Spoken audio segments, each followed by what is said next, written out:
Commercial transport aircraft have to carry certain safety and survival equipment for the protection of their crew and passengers during emergencies.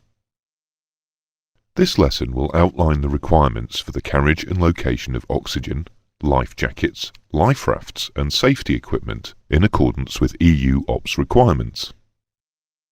EU OPS states that an operator shall not operate a pressurized aeroplane at pressure altitudes above 10,000 feet unless supplemental oxygen is stored and can be dispensed when required in an emergency.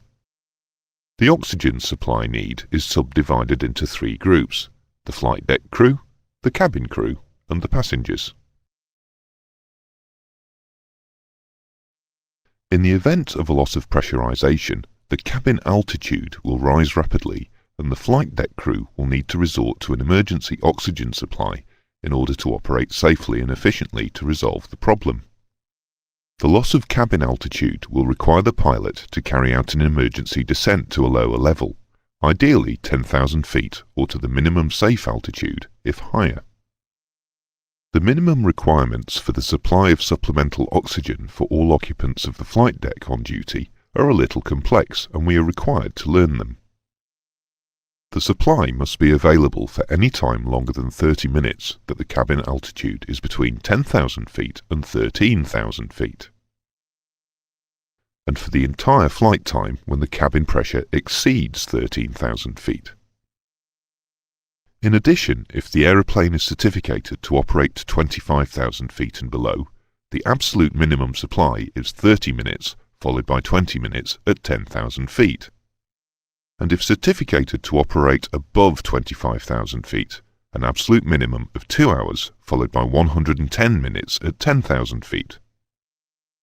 The requirements for operating above and below 25,000 feet include 10 minutes of oxygen needed during the emergency descent to 10,000 feet.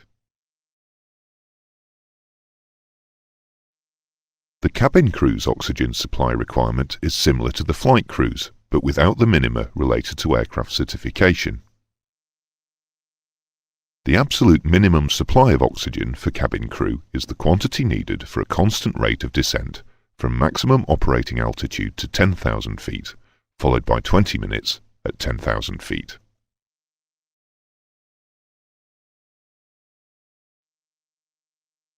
The minimum oxygen supply for passengers is split into three percentage amounts governed by the cabin pressure altitude. The first requirement is sufficient oxygen to be available for 10% of the passengers for the entire flight time when the cabin exceeds 10,000 feet but does not exceed 14,000 feet. The next requirement is that for the entire flight time when the cabin pressure altitude exceeds 14,000 feet but does not exceed 15,000 feet, there must be enough oxygen based on 30% of the passengers. The last requirement is that for the entire flight time when the cabin pressure altitude exceeds 15,000 feet, there must be sufficient oxygen for all of the passengers with an absolute minimum supply for 10 minutes.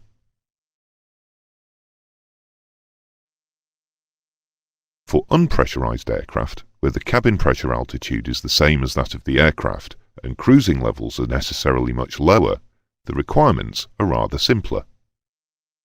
For flight deck crew, oxygen is required for any flight above 10,000 feet.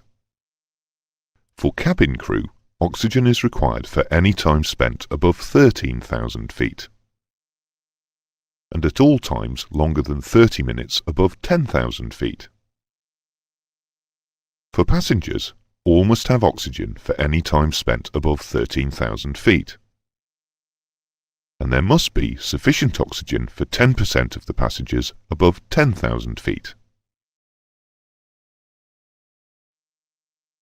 As well as oxygen for use at high cabin altitudes, all aircraft, pressurized or unpressurized, with a maximum takeoff mass of over 5,700 kilos, or with more than 19 passenger seats, must carry equipment to obviate the effects of smoke and fumes and allow the crew to carry out their duties.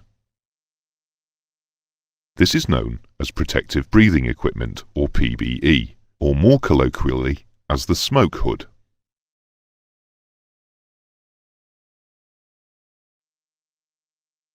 The requirement for each flight crew member is for a quick don PBE set to protect eyes, nose and mouth, allowing two-way communications with not less than 15 minutes oxygen supply when worn in an emergency.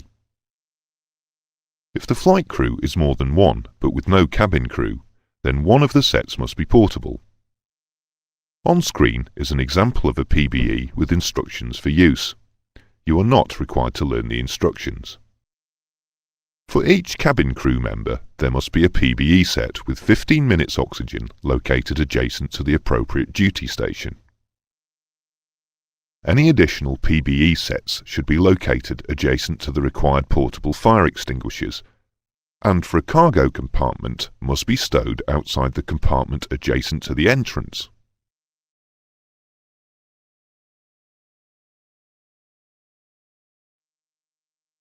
When aircraft carry out flights over water and therefore face the possibility of ditching, EU OPS regulations apply regarding the carriage of life jackets and life or slide rafts.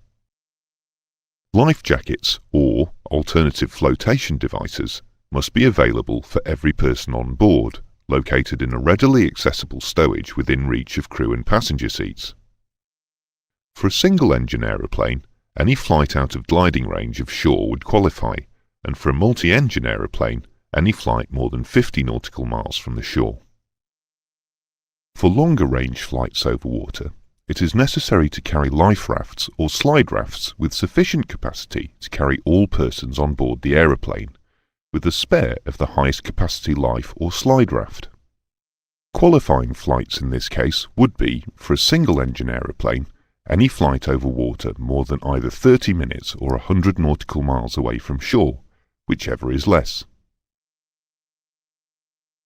And for multi-engined aeroplanes flying over water, the time or distance is the lesser of 2 hours at cruise speed or 400 nautical miles. Life rafts are to be stowed ready for use in an emergency and must be fitted with survival equipment and for making distress signals, and with water or means of containing and purifying water and basic food. Aircraft registered after the 1st of January 2002 are required to be fitted with an emergency locator transmitter, usually referred to as an ELT, capable of transmitting on the VHF emergency frequency of 121.5 MHz and the Search and Rescue Satellite, or SARSAT, data uplink frequency of 406 MHz. The beacon is operated by pulling on a toggle which will release the aerial and start transmission. Aircraft which operate in remote areas or where search and rescue (SAR) would be difficult, for example polar regions, desert or jungle, must be equipped with at least one ELT and signalling equipment to make the pyrotechnic signals described in the ICAO Annex 2. Other survival equipment appropriate to routes to be flown may also be required.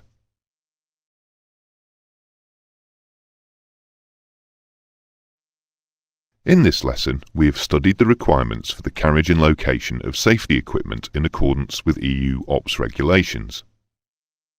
We looked at the requirements for the carriage of supplemental oxygen for crew and passengers in both pressurized and unpressurized aeroplanes, and the need for survival equipment such as life jackets and life or slide rafts, including emergency locator transmitters.